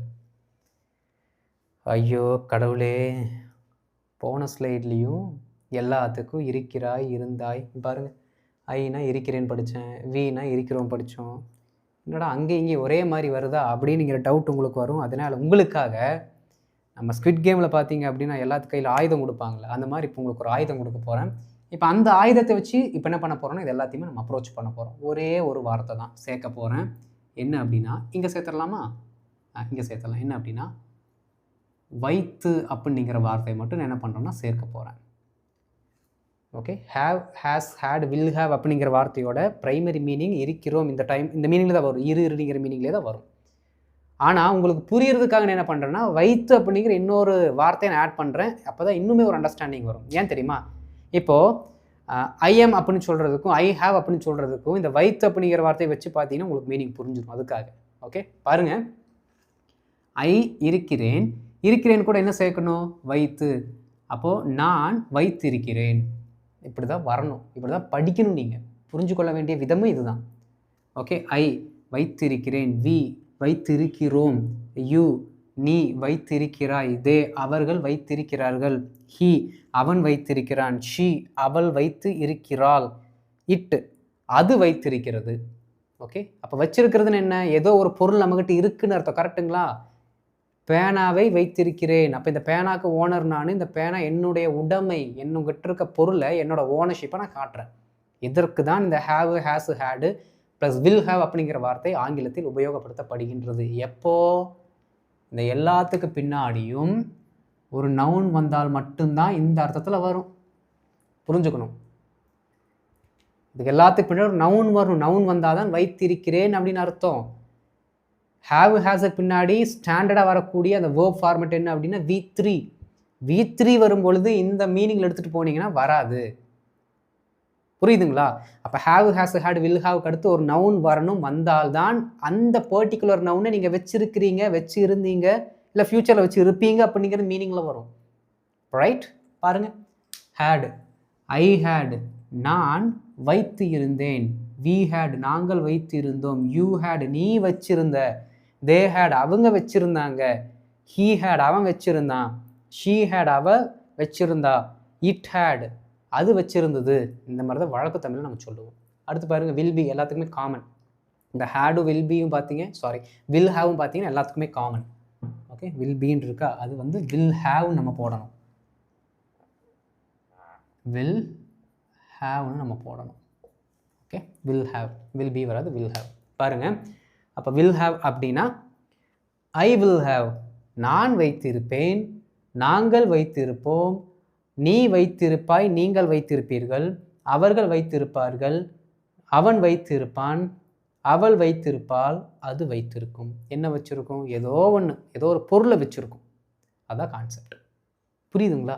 இதுதான் ஹேவ் ஹேஸ் ஹேட் வில் ஹேவோட யூசேஜ். எப்போது நவுன் கூட வரும்போது திரும்ப திரும்ப சொல்கிறேன், நவுன் நவுன் நவுன் விண்ணுக்கோடி வரணும் மாட்டேன். என்ன பண்ணுங்கள், நீங்களே நவுன் நவுன் நவுன்னு அண்டர்ஸ்டாண்ட் பண்ணிக்கோங்க. புரியுதா? இதுதான் ஹேவ் ஹேஸோட யூசேஜஸ். இப்போ அடுத்து சென்டென்சஸில் இது எல்லாத்தையும் நான் யூஸ் பண்ணலாம். இப்போ பி வெர்ப்ஸோட யூசேஜஸ் பார்க்கலாம். பொதுவாகவேங்க இந்த பி வெர்ப் அப்படிங்கிற வார்த்தைக்கு 4 யூசேஜ் தான், அதுக்கு மேலே எந்த யூசேஜும் கிடையாது. வேறு எந்த யூசஸை நம்ம சொன்னாலும் இந்த 4க்குள்ளே அது இன்க்ளூட் ஆயிரும். பாருங்கள், ஃபஸ்ட்டு ஒருவரின், அதாவது இங்கே ஒருவரின் தான் போட்டிருக்கேன், நீங்கள் ஒரு பொருளின் அப்படிங்கிறது சேர்த்துக்கணும். சரிங்களா? ஒருவரின் நிலைமையை இல்லாட்டி தொழிலை சொல்ல. ஒருத்தரோட நிலைமை, ஒருத்தரோட பொசிஷன், ஒருத்தரோட ஸ்டேட்டஸு, சொசைட்டியில் அவருக்கு என்ன ப்ரொஃபஷனில் இருக்கிறார், இது எல்லாத்தையுமே சொல்கிறதுக்கு பி வெர்பை தான் நம்ம யூஸ் பண்ணுறோம். எழுதியிருக்கேன் பாருங்கள். He is an MLA. Okay, ஏன்னா ஒவ்வொரு வேர்புக்கு நம்ம பார்க்கணும். Okay, he is an MLA. அப்போ இஸ் போட்டிங்க அப்படின்னா அவர் ஒரு எம்எல்ஏவாக இருக்கிறார். ப்ரெசென்ட்டில் அவர் அப்படி இருக்கிறார்னு அர்த்தம். ப்ரெசென்ட்டில் அவரோட தொழில், சொசைட்டியில் அவருக்கு இருக்க ஸ்டேட்டஸ், அவரோட நிலைமை என்னது? எம்எல்ஏ. புரியுதுங்களா? வாஸ் போட்டு பாருங்கள். He was an MLA. Okay, he was an MLA. அவர் ஒரு எம்எல்ஏவாக இருந்தார். இப்போ கிடையாது, இருந்தார். ஹீ இஸ் an எம்எல்ஏ அப்படின்னா இப்போ ப்ரெசென்ட்டில் இருக்கிறாரு. ஹீ வாஸ் an எம்எல்ஏ அப்படின்னா வாஸ்ங்கிறது பாஸ்ட் டென்ஸ். அப்புறம் எம்எல்ஏவாக இருந்தார். கடந்த காலத்தில் அவருடைய நிலைமை எது? அவர் அந்த ஸ்டேட்டஸில் இருந்தார் அப்படின்னு அர்த்தம். அடுத்து பாருங்க, he will be an MLA. அப்போது இப்போ வந்து பார்த்தீங்க அப்படின்னா தேர்தல் வேலை நடந்துட்டு இருக்கு, அவர் வந்து போட்டியிடுறாரு. ஃப்யூச்சரில் என்னவா இருப்பார் அப்படின்னா he will be an MLA. அவர் ஒரு எம்எல்ஏவாக இருப்பார். எம்எல்ஏவாக இருப்பார். ஒரு சிலர் பார்த்து என்ன மீனிங் எடுத்துக்குவாங்க அப்படின்னா உள்ளார், அவர் ஒரு ஆசிரியராக உள்ளார், அவர் ஒரு டாக்டராக உள்ளார். இந்த உள்ளார்ங்கிற வார்த்தையை எடுத்து பி வெர்புக்கு பதிலாக ரீப்ளேஸ் பண்ணுவாங்க. எல்லா இடத்துலையும் ஒர்க் அவுட் ஆகாது. எல்லா இடத்துலையும் ஒர்க் அவுட் ஆகாது. அவர் ஒரு ஆசிரியராக இருக்கிறார், இது எல்லா இதுக்கும் ஒர்க் அவுட் ஆகும். இந்த பர்டிகுலர் இது அப்படிங்கிற வார்த்தை ஏன் அப்படின்னா அவர் ஒரு ஆசிரியராக இருக்கிறார், அவர் ஒரு மருத்துவராக இருக்கிறார், மருத்துவராக இருந்தார், மருத்துவராக இருப்பார். ஓகே, அவர் ஒரு மருத்துவராக உள்ளார், அவர் ஒரு மருத்துவராக உழுந்தார்னு வரும். உளுந்தாருன்னு சொன்னோம் அப்படின்னா விழுந்துட்டாருன்னு அர்த்தம். உள் அப்படிங்கிற வார்த்தை எல்லா இடத்துல செட் ஆகாதுன்னா அதை ரிமூவ் பண்ணுங்கள். அதை வச்சு நீங்கள் ப்ராக்டிஸ் பண்ணிட்டு இருக்கீங்கன்னா தப்பு, அது வேண்டாம். எல்லா இடத்துல ஒர்க் அவுட் ஆகாது. எல்லா இடத்துலையுமே காமனாக ஒர்க் அவுட் ஆகிற ஒரு எலிமெண்ட்டை தான் நம்ம வச்சுக்கணும். Okay, right. இப்போ புரிஞ்சுதுங்களா? ஒருத்தரோட நிலைமையை சொல்கிறதுக்கு நாம் இந்த பர்டிகுலர் பி வெர்பை ப்ரெசண்ட்டாக இருக்கட்டும், பாஸ்ட்டாக இருக்கட்டும், ஃப்யூச்சராக இருக்கட்டும், எல்லாத்துலேயுமே நம்ம யூஸ் பண்ணுறோம். அடுத்த பாயிண்ட், ஒருவர் யார் என்பதை சொல்ல. ஒருத்தர் யார்? ஃபார் எக்ஸாம்பிள், ஒருத்தரோட ப்ரொஃபஷனை சொல்லியாச்சு, இஸ் an எம்எல்ஏ. இப்போ திடீர்னு நான் வந்து ஒருத்தரை கூட்டிகிட்டு வர்றேன், உங்கள் வீட்டுக்கே வரேன்னு வைங்க. வீட்டுக்கு வர்றேன், வந்ததுமே நீங்கள் பார்க்குறீங்க, என்ன வந்து உங்களுக்கு தெரிஞ்சிடும். ஏன் அப்படின்னா நம்ம டீச் பண்ணிகிட்டு இருக்கேன், நம்மளை ரெகுலராக பார்க்குறீங்க, எனக்கு தெரிஞ்சிடும். நான் வந்து என் கூட ஒருத்தர் கூப்பிட்டு வரேன், கூப்பிட்டு போய் நீங்கள் கேட்பீங்க, டேவிட் இவர் யார், இவர் யாரும் கூட வந்துருக்கிறாரு அப்படின்னு கேட்பீங்க. அப்போ அவர் யார் அப்படின்னு சொல்கிறதுக்கும் இந்த பி வெர்பை யூஸ் பண்ணி தான் என்னால் உங்களுக்கு பதில் சொல்ல முடியும். Okay, he is my uncle. Okay, he is an MLA. அந்த இடத்துலையும் நான் சொல்லலாம் ஹீ இஸ் an எம்எல்ஏ, இவர் ஒரு எம்எல்ஏங்க அப்படின்னு சொல்லலாம். புரியுதுங்களா? பாருங்கள், ஹீ இஸ் an எம்எல்ஏ, அவர் ஒரு எம்எல்ஏவாக இருக்கிறார், இவர் ஒரு எம்எல்ஏ, இவர் ஒரு டிஎஸ்பி, இவர் வந்து என்னோட என்ன சொல்கிறது ஃப்ரெண்டு, ரூம்மேட்டு, என்ன வேணால் சொல்லிக்கலாம். ஆனால் பி வெர்பை போட்டு தான் என்னால் அவர் அட்ரஸ் பண்ண முடியும், அவர் யாருன்னு சொல்ல முடியும். புரியுதுங்களா? அப்போ நல்லா கவனிக்கணும். இது சென்டென்ஸ் பேட்டர்ன் படி பார்த்தீங்க அப்படின்னா இதோட ஃபார்மேட் என்ன? கடைசியில் வருது காம்ப்ளிமெண்ட். ஏன்னா ஒருத்தவங்களோட தொழிலை சொல்லி அதை முடிக்கிறோம், ப்ரொஃபஷனை சொல்லி என்ன பண்ணுறோம் அப்படின்னா சென்டென்ஸ் முடிக்கிறோம். அதெல்லாம் நீங்கள் தேவையில்லை. இந்த மறுபடியும் சென்டென்ஸ் பேட்டர்னில் போகணுன்னு பேட்டர்ன் எப்படி இருக்குன்னு நீங்கள் அங்கேயே படிச்சுட்டீங்க. வேணால் நீங்கள் ரிசர்ச் பண்ணுங்கள், இல்லாட்டி என்ன பண்ணலாம், மீனிங் மட்டும் பார்த்துக்கோங்க. ஓகே, இப்போ பி வெர்பை பொறுத்த வரைக்கும் என்ன பண்ணலாம், ஃபஸ்ட்டு ரூல், ஒருத்தரோட நிலைமையை இல்லாட்டி ஒரு பொருள் வந்து என்னவாக இருக்கிறது, இல்லாட்டி அவர் என்னவாக இருக்கிறாரு, அவரோட தொழில் என்ன, அவரோட ஸ்டேட்டஸ் என்ன, அடுத்து யாராக இருக்கிறாரு, அவர் யார் அப்படின்னு சொல்கிறதுக்கு நம்ம பி வெர்பை யூஸ் பண்ணுறோம். Rule number 1. 1ல் 2 இருக்குது. ஓகே, அடுத்து ரூல் நம்பர் 2, ஒருவர் எப்படிப்பட்டவர் என்பதை சொல்ல. குணாதிசயம், நெட்டையா குட்டையா, அப்படியே சைடில் பல்காக போகிறாரா, ஆம்ஸெல்லாம் பெருசாக வச்சுருக்கிறாரா, இந்த மாதிரி எல்லாத்தையுமே சொல்கிற ஒருவரை பற்றி வர்ணிக்க அவர் யார், எப்படிப்பட்டவர், இது எல்லாத்தையுமே எக்ஸ்பிளைன் பண்ணுறதுக்கு நமக்கு பி வெர்ப் தான் வேணும். பாருங்கள், ஹீ இஸ் குட், அவர் நல்லவராக இருக்கிறார். சிம்பிளாக சொன்ன போனால் அவர் நல்லவர் அப்படின்னு தான் சொல்லுவோம். சிம்பிள் ப்ரெசண்ட்டுக்கு பொறுத்த வரைக்கும் ஹீ இஸ் குட்னு சொன்னோம்னா அவர் நல்லவர், அவ்வளோதான். பாஸ்ட்டுக்கு போகும்போது அவர் நல்லவராக இருந்தார், எப்படி கெட்டவராக மாறான்னு தெரில. அப்போ நல்லவராக இருந்தார் அப்படின்னா அந்த கடந்த காலத்தில் அவர் அப்படி இருந்தார் அப்படின்னு அர்த்தம். ஓகே, he is good, அவர் நல்லவராக இருக்கிறார். he was good, அவர் நல்லவராக இருந்தார். he will be good, அவர் நல்லவராக இருப்பார். இந்த டைம் தப்பு செஞ்சுட்டாரு, விடுங்க, ஒரு டைம் சான்ஸ் கொடுங்க. he will be good, அவர் நல்லவராக இருப்பார். புரியுதுங்களா? அப்போ ஒருவர் எப்படிப்பட்டவர், அவருடைய குணாதிசயம் என்ன? ஓகே, he is tall, அவர் உயரமாக இருக்கிறார். he was tall, அவர் உயரமாக இருந்தார். இந்த மாதிரிலாம் சொல்லுவோம். அதுவும் என்னது, ஒருத்தரோட அங்க அடையாளங்கள், எப்படிப்பட்டவர் அப்படிங்கிற சொல்கிறதுக்கு. அடுத்து பாருங்கள், ஒருவரின் இருப்பிடத்தை இல்லாட்டி ஒரு பொருளோட இருப்பிடத்தை, ஒரு பொருள் எங்கே இருந்துச்சு அப்படின்னு சொல்லணும் அப்படின்னா நீங்கள் இந்த பர்டிகுலர் be verb தான் யூஸ் பண்ணணும். பாருங்கள், he is in the office, ப்ரெசண்ட்டில் அவர் அலுவலகத்தில் இருக்கிறார். எல்லா இடத்துலையுமே இருக்கிறார்னு தான் வருது. ஆனால் என்ன ஆகுது, இடையில வரக்கூடிய வார்த்தைகள் தான் பார்த்தீங்கன்னா மாறிக்கிட்டே வருது. மாற மாற அதற்கேற்றால் போல் தன்மையும் மாறும். ஓகே, ஏன் அப்படின்னா இங்கே லொக்கேஷனை சொல்கிறீங்க, லொக்கேஷனை சொல்லும்போது அந்த இடத்துல இருக்கிறாருன்னு வந்துடும். சரிங்களா? he was in the office, அவர் அலுவலகத்தில் இருந்தார். he will be in the office, அவர் அலுவலகத்தில் இருப்பார். புரியுதுங்களா? இப்படி தான் வரணும். ஓகே, இப்போ காமனாக எல்லோரும் பண்ணுற தப்பு என்ன தெரியுமா? பாருங்களேன், he is, இதை விட்டுருவாங்க, இதை சொல்லுவாங்க. he is the office. ஆனால் உங்களுக்கு தெரியாதா? காலையில் தான் பார்த்தேன். he was the office, he was the office, he was the officeனா யார்? இங்கே வாங்க, மேலே போகலாமா? he was an MLA. அப்போ என்ன அர்த்தம்? அவர் ஒரு எம்எல்ஏவாக இருந்தார். ஓகே, அதே மீனிங் இங்கே போடுங்களேன். he, நீங்கள் சொன்னபடி கேட்குறேன். Okay, he was the office, அவர் ஒரு ஆஃபீஸாக இருந்தார். அர்த்தம் வருதா? he was the office அப்படின்னா அவர் வந்து ஆஃபீஸில் இருந்தார்னு அர்த்தம் கிடையாது. அவர் தான் ஆஃபீஸு, அவர் ஆஃபீஸாக இருந்தார் அப்படின்னு அர்த்தம். மீனிங்கை மாறிடும். Okay, he was the office, he was Chennai, he was சென்னைன்னா அவர் தான் சென்னை. ரோடு போடலாமா அவர் மேலே? முடியுமா? புரியுதுங்களா? அப்போ ஒருவர் எங்கே இருக்கிறார் அப்படிங்கிற பர்டிகுலர் விஷயத்தை நீங்கள் சொல்லணும் அப்படின்னா அந்த பர்டிகுலர் be verb கூட நீங்கள் என்ன பண்ணணும்? ப்ரிப்போசிஷனை ஆட் பண்ணணும். அப்போ தான் லொக்கேஷனை சொல்ல முடியும். ப்ரிப்போசிஷனை யூஸ் பண்ணாமல் லொக்கேஷனை சொல்ல முடியாது. தயவுசெய்து ஏதாவது லொக்கேஷன் சொல்லும்போது என்ன பண்ணுங்கள், இந்த பர்டிகுலர் ப்ரிப்போசிஷனை போடுங்க. நான் நிறைய பேர் பண்ணுற தப்பை நான் பார்த்துருக்கேன். என்ன தெரியுங்களா? இந்த be verb யூஸ் பண்ணி ஒருத்தர் எங்கே இருக்கிறாருன்னு சொல்லும்போது அந்த இடத்துக்கு முன்னாடி be verb போட மாட்டாங்க. சாரி, ப்ரிப்போசிஷனை போட மாட்டாங்க. தயவு செய்து ப்ரிப்போசிஷனை போட்டு பழகுங்க. அப்போ தான் ஒருத்தர் எங்கே இருக்கிறான்னு உங்களால் சொல்ல முடியும். புரியுதுங்களா? ரைட். பாருங்கள், இப்போ வந்து நம்ம என்ன பண்ணலாம் அப்படின்னா இந்த எல்லா வார்த்தையுமே நீங்கள் மாற்றி மாற்றி என்ன பண்ணிங்கன்னா ப்ராக்டிஸ் பண்ணிக்கலாம். இதுதான் பேஸை நான் உங்களுக்கு சொல்லி கொடுத்துட்டேன். ஓகே, ஒரு சில எக்ஸாம்பிள்ஸ் பார்த்தீங்க அப்படின்னா என்ன பண்ணலான்னா நீங்களே வந்து ட்ரை பண்ணி பார்க்கலாம். ஒரு சில வார்த்தைகளை நீங்களே போடுங்களேன். ஐ ஆம் அன் எம்எல்ஏ, நான் எம்எல்ஏவாக இருக்கிறேன். Okay, I was an MLA, நான் எம்எல்ஏவாக இருந்தேன். My father will be an MLA, எனது அப்பா எம்எல்ஏவாக இருப்பார். Okay, right. அடுத்து பாருங்கள், இங்கே என்ன பண்ணிக்கலாம் அப்படின்னா ஒவ்வொரு ப்ரொனவுனுக்கு ஏற்ற மாதிரி உங்களுக்கு தெரிஞ்ச நவுனை மாற்றிட்டே வந்தீங்கன்னா மீனிங் மாறிக்கிட்டே இருக்கும். Okay, right. ஸோ இப்போ நம்ம be verb பார்த்தாச்சு. இப்போ இதோட சீக்குவல் யார் இருக்கா? இதே அர்த்தத்தில் வரக்கூடிய இன்னொருத்தர் இருக்கிறாரு, have, has, had.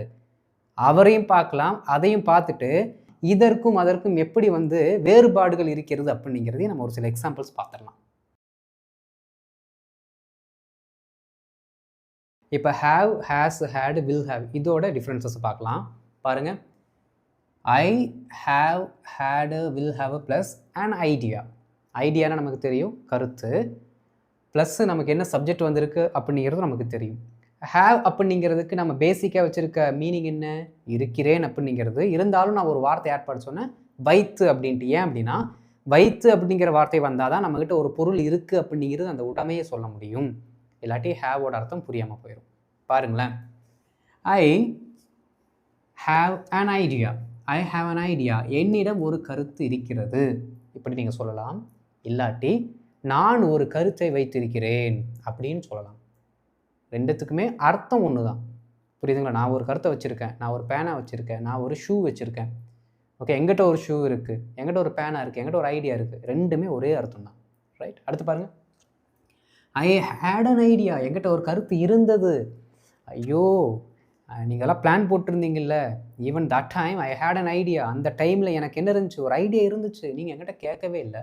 I had an idea, அப்போது பாஸ்டில் என்கிட்ட ஒரு பொருள் இருந்தது, அந்த பொருள் ஒரு ஐடியா. சரிங்களா? அடுத்து பாருங்க, I will have an idea. இப்போ நான் ஒரு கோர்ஸுக்கு போயிட்டுருக்கேன், நல்லா கற்றுக்கிட்டேன்னு வச்சுக்கோங்களேன், இந்த பர்டிகுலர் டாப்பிக்கை பற்றி எனக்கு ஒரு கருத்து இருக்கும். I will have an idea. கருத்து இருக்கும், ஃப்யூச்சரில் எனக்கு அது எங்கிட்ட இருக்கும் அப்படிங்கிற மீனிங்கில் சொல்கிறோம். புரியுதுங்களா? அவ்வளோதான். My friend has an old sofa. நல்லா கவனிக்கணுங்க. மை ஃப்ரெண்ட் அப்படிங்கிறது பார்த்தீங்கன்னா ஹீக்கு கீழே வந்துடும். அப்போ ஹீ ஷி இட்டுக்கு என்ன வரணும்? ஹேஸ் வரணும். அதனால் அங்கே ஹேஸ் போட்டிருக்கோம். ஃபஸ்ட் டைம் சொல்லும்போது மை ஃப்ரெண்டுன்னு சொல்லுவீங்க. என் ஃப்ரெண்டு இன்றைக்கி என்னை கூப்பிட்டான், அதுக்கப்புறம் நான் கால் பண்ணேன், அவன் எடுக்கவே இல்லை. அப்போ 2வது டைம் சொல்லும் பொழுது என்ன சொல்கிறீங்க? ஃபஸ்ட் டைம் சொல்லும்போது என் ஃப்ரெண்டு, 2வது டைம் சொல்லும்போது அவன் தான் சொல்கிறீங்க. அப்போ அவன்னா யார்? ஹீ தானே. அப்போ ஹீக்கு என்ன வரணும்? ஹேஸ் தானே வரணும். அதனால தான் இங்கே ஹேஸ் போட்டிருக்கோம். ஓகே, பாருங்கள். My friend has an old sofa. எனது நண்பன் ஒரு பழைய சோஃபா வைத்திருக்கிறான். இப்போ இந்த மீனிங் எடுத்துகிட்டு வந்துட்டோம். இப்போ இன்னொரு அர்த்தம் என்ன? என் ஃப்ரெண்டுக்கிட்ட ஒரு ஓல்டு சோஃபா இருக்குது அப்படின்னு அர்த்தம். என் ஃப்ரெண்டு ஒரு ஓல்டு சோஃபா வச்சுருக்கான், and at the same time என் ஃப்ரெண்டுக்கிட்ட ஒரு ஓல்டு சோஃபா இருக்குது. ரெண்டுமே ஒரே அர்த்தம் தான். அடுத்து பாருங்கள், எனது நண்பன் ஒரு பழைய சோஃபா வைத்து இருந்தான். My friend had an old sofa. எப்போ? பாஸ்டில், இப்போ கிடையாது. கடந்த காலத்தில் அந்த பொருளை வைத்திருந்தான். ஓகே, இப்போ கவனிங்க. ரைட், கரெக்டாக எனக்கு ஆன்சர் சொல்லணும். ஹேஸை விட்டுறலாம், அப்படியே எடுத்துகிட்டு வாங்க. இஸ் போடுங்க, சொல்லுங்கள். My friend is an old sofa. என்ன அர்த்தம்? My friend is an old sofa என்ன அர்த்தம் சொல்லுங்கள் பார்க்கலாம், எத்தனை பேர் கரெக்டாக சொல்கிறீங்கன்னு. My friend is an old sofa. Sentence கரெக்டா? கரெக்டா? தப்பு தானே. இதற்கு என்ன அர்த்தம் அப்படின்னா, என் ஃப்ரெண்டு ஒரு ஓல்டு சோஃபாங்க, யார் வேணால் வந்து உட்காரலாம், மிதிக்கலாம், போட்டு புரட்டி எடுக்கலாம், அந்த அர்த்தத்தில் போயிடும்.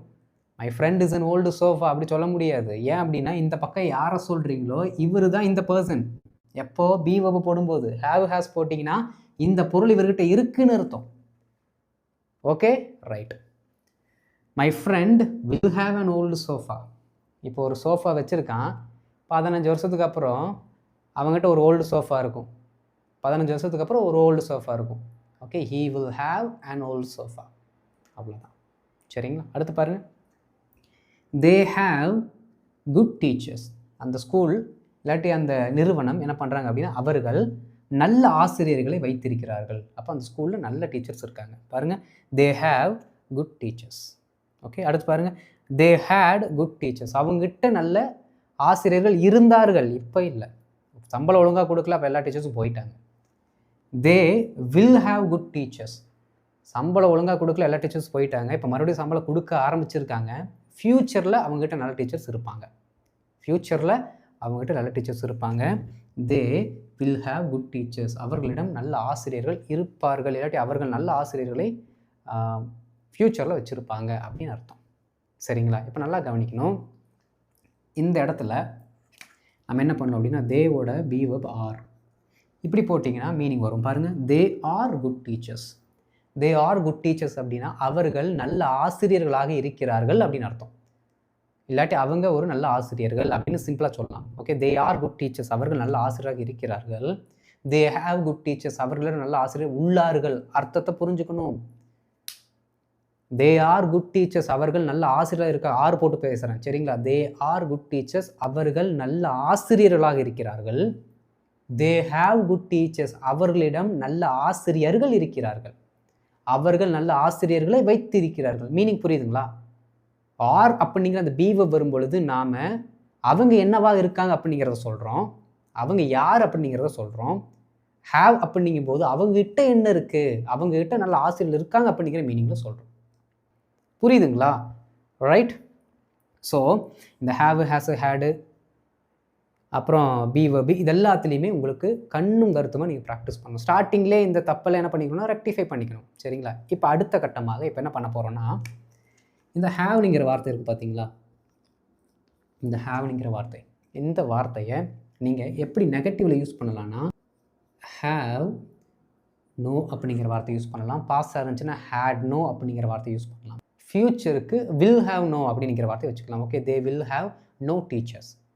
தே வில் ஹேவ் நோ டீச்சர்ஸ் அப்படிங்கிற மாதிரி மீனிங்கில் வரும். அடுத்து பாருங்கள், இதை நீங்கள் இன்னொரு ஆங்கிளில் சொன்னீங்கன்னா இதை வந்து பிரிக்க வேண்டி வரும். என்ன அப்படின்னா, ஹேவ் வந்து டோன்ட் ஹேவ்னு பிரியும். ஹேஸாக இருந்துச்சு அப்படின்னா டசன்ட் ஹேவ்னு பிரியும். ஓகே, அடுத்து வேறு யார் இருக்கா? ஹேடாக இருந்துச்சு அப்படின்னா டின்ட் ஹேவ் அப்படின்னு பிரியும். இது வந்து நெகட்டிவ்க்கு நீங்கள் யூஸ் பண்ணணும். ஓகே, ஒன்று இந்த மாதிரி பிரித்து அதுக்கு பின்னாடி நீங்கள் வந்து அந்த நவுனை போடலாம். இல்லாட்டி இந்த ஹேவுக்கு அடுத்து டைரெக்டாக நோ அப்படிங்கிற வார்த்தையை போட்டு என்ன பண்ணிக்கலாம், நீங்கள் ஒரு நெகட்டிவ் சென்டென்ஸை மேக் பண்ணலாம். பார்த்துடலாமா இதை? வாங்க. I have. ஓகே, இங்கே என்ன பண்ணுறேன்னா ஹேவுக்கு அடுத்து இங்கே நான் சிம்பிளாக நோ போடுறேன் எல்லா இடத்துலையுமே. I have no an idea. நல்லா கவனிக்கணும், இந்த நோன்னு வந்துருச்சு அப்படின்னா எந்த ஆர்டிக்கிளும் வராது, தூக்கிடணும். டைரெக்டாக என்ன பண்ணிடணும் அப்படின்னா நீங்கள் வார்த்தைக்கு போயிடணும். பாருங்கள், ஐ ஹவ் நோ ஐடியா. எனக்கு எந்த ஒரு ஐடியாவும் இல்லைப்பா. ஐ ஹேட் நோ ஐடியா. எனக்கு எந்த கருத்தும் இல்லாது இருந்தது. பாஸ்டில் என்கிட்ட எந்த கருத்தும் இல்லைன்னு அர்த்தம். I will have no idea. ஒன்றுமே எனக்கு தெரியாது, ஃப்யூச்சரில் இதை பற்றி எனக்கு ஒன்றும் தெரியாது. I will have no idea. எனக்கு ஒன்றும் தெரியாது, என்கிட்ட ஒரு கருத்தும் இருக்காது அப்படின்னு அர்த்தம். இன்னொரு ஆங்கிளில் சொன்னால் ஐ டோன்ட் ஹாவ் அன் ஐடியா. இந்த இடத்துல ஆன் வரணும். ஏன் அப்படின்னா நீங்கள் என்ன சொல்கிறீங்க, டோன்ட் ஹாவ் தானே சொல்கிறீங்க. அப்போ ஹேவ் வந்துட்டு ஹேவுக்கு அடுத்து ஆன் வரலாம், நோக்கு அடுத்து வரக்கூடாது. Okay, right. பாருங்கள், I don't have an idea. என்கிட்ட எந்த கருத்தும் இப்போ இல்லை. I didn't have. ஏன்னா ஹேடு வந்துச்சுன்னா அங்கே பாருங்கள் எப்படி போட்டிருக்கோம், ஹேடுக்கு டின்ட் ஹேவ்னு பிரியணும். I didn't have an idea. கடந்த காலத்தில் என்கிட்ட கருத்து இல்லை. ஃப்யூச்சருக்கு போடும்போது என்ன ஆகும் அப்படின்னா அங்கே ஃப்யூச்சருக்கு நான் எழுதலை, ஆனால் என்ன தெரியுங்களா கான்செப்ட்டு, வில் ஹேவ் தான் இருக்குது. ரெண்டுத்துக்கு இடையில நாட்டை போட்டால் முடிஞ்சு போச்சு. இப்படி தான் வரணும், வில் நாட். ஓகே, ஏன் அப்படின்னா வெறும் ஹேவுக்கு முன்னாடி நீங்கள் டோன்ட்டை சேர்க்குறீங்க. இதே மாதிரி இங்கே ஹேவுக்கு முன்னாடி ஆல்ரெடி வில் இருக்குது, அப்போ ஒரு நாட்டை மட்டும் சேர்க்குறோம், அவ்வளோதான். Simple. Okay, will not have. பாருங்கள், I will not have an idea. என்கிட்ட எந்த ஒரு கருத்தும் இருக்காது. இங்கே பாருங்கள், மை ஃப்ரெண்ட் ஹேஸ் இருக்கா. ஹேஸ் எப்படி பிரியணும், டசன்ட் ஹேவ்னு பிரியணும். My friend doesn't have an old sofa. My friend doesn't have an old sofa. என் ஃப்ரெண்டுக்கிட்டலாம் பழைய சோஃபா ஒன்றும் இல்லை, ப்ரெசென்ட்டில் அவங்ககிட்ட அந்த பொருள் இல்லைன்னு அர்த்தம். Okay, my friend didn't have an old sofa. பாஸ்ட்டுக்கு போகும்போது எல்லாமே ஒரே கான்செப்ட் தான், பாஸ்ட்டுக்கு ஃப்யூச்சருக்கெல்லாம். அடுத்து எப்படி சொல்லலாம், my friend has no old sofa. மறுபடியும் என்ன பண்ணக்கூடாது, இந்த ஆர்டிக்கிள் வரக்கூடாது. Okay, my friend has no old sofa. Simple. புரியுதுங்களா?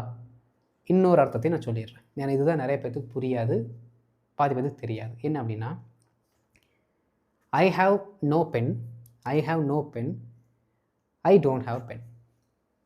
ஐ have no pen. I don't have pen. இப்போ ஐ டோன்ட் ஹாவ் பென்னுக்கு நான் மீனிங் சொல்லிடுறேன். நான் வந்து இப்போ ஒரு இடத்துக்கு போகிறேன். அந்த இடத்துல பார்த்தீங்க அப்படின்னா நான் பேனா எடுத்துகிட்டு வரல, பேனா வீட்டில் வச்சுட்டு போயிட்டேன். ஆல்ரெடி என்கிட்ட பேனா இருக்குது, ஆனால் அந்த பர்டிகுலர் ப்ரெசன்ட் டைமில் என்கிட்ட பேனா இல்லை அப்படின்னா ஐ டோன்ட் ஹாவ் பென். அந்த இடத்துல என்கிட்ட பேனா இல்லை. ஐ ஹாவ் நோ பென் அப்படின்னா வீட்லேயும் சரி, காட்டிலையும் சரி, என்னோடய பாக்கெட்லேயும் சரி, எங்கேயுமே என்கிட்ட பேனா இல்லை.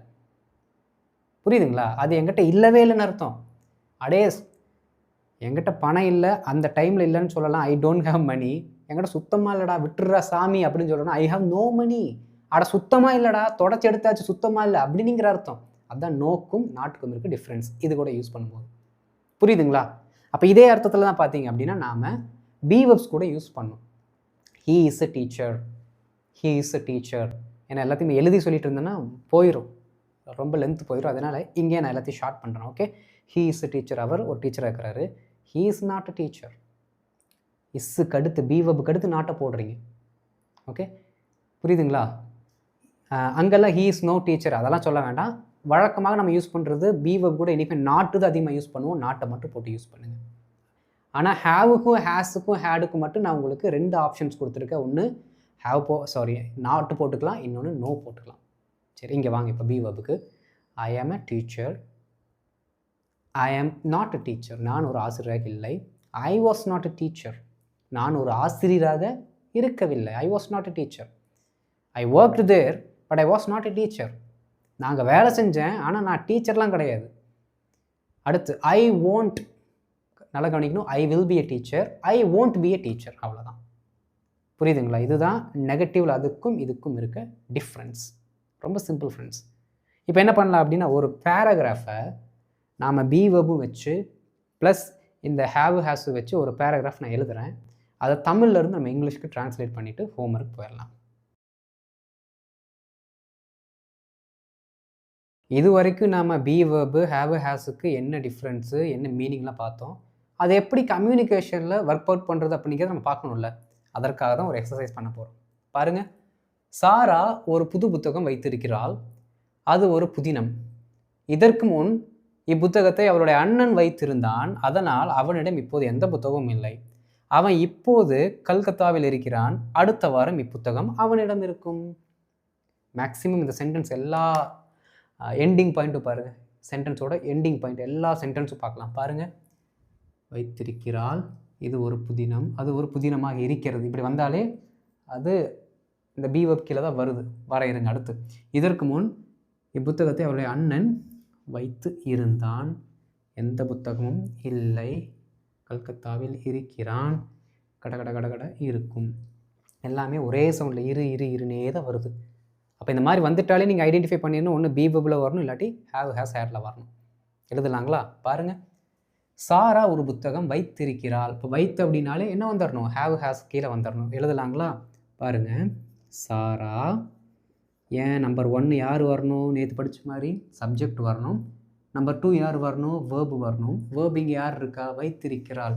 இதுதான் வேர்பு நமக்கு இன்றைக்கி. ஓகே, சாரா ஹேஸ் ஒரு new book. Okay, a new book. பாருங்கள், சாரா ஒரு புது புத்தகம் வைத்திருக்கிறாள். சாரா ஹேஸ் அ நியூ புக். அது ஒரு புதினம். அது ஒரு புதினம். ரொம்ப சிம்பிள். அது. இட் இஸ் அ புதினம் அப்படின்னா ஃபிக்ஷன். நாவல்னு கூட போடலாம், தப்பு இல்லை. It is a fiction. It is a work of fiction சொன்னால் இன்னும் கரெக்டாக இருக்கும். பரவாயில்ல, இப்போ தானே நம்ம பழகிறோம், அதனால் இப்படியே போடுங்க. It is a fiction. இது ஒரு நாவலாக இருக்கிறது, அது ஒரு புதினமாக இருக்கிறது. கரெக்டு தான், சரியான தமிழாக்கம் அதுதான். இதற்கு முன் அப்படின்னா ப்ரீவியஸ்லி இப்புத்தகத்தை அவளுடைய அண்ணன் வைத்து இருந்தான். அதாவது ப்ரெசண்ட்டில் அவகிட்ட இது பொசஷன். இதுக்கு முன்னாடி அவங்க அண்ணங்கிட்ட இருந்த பொசஷன்.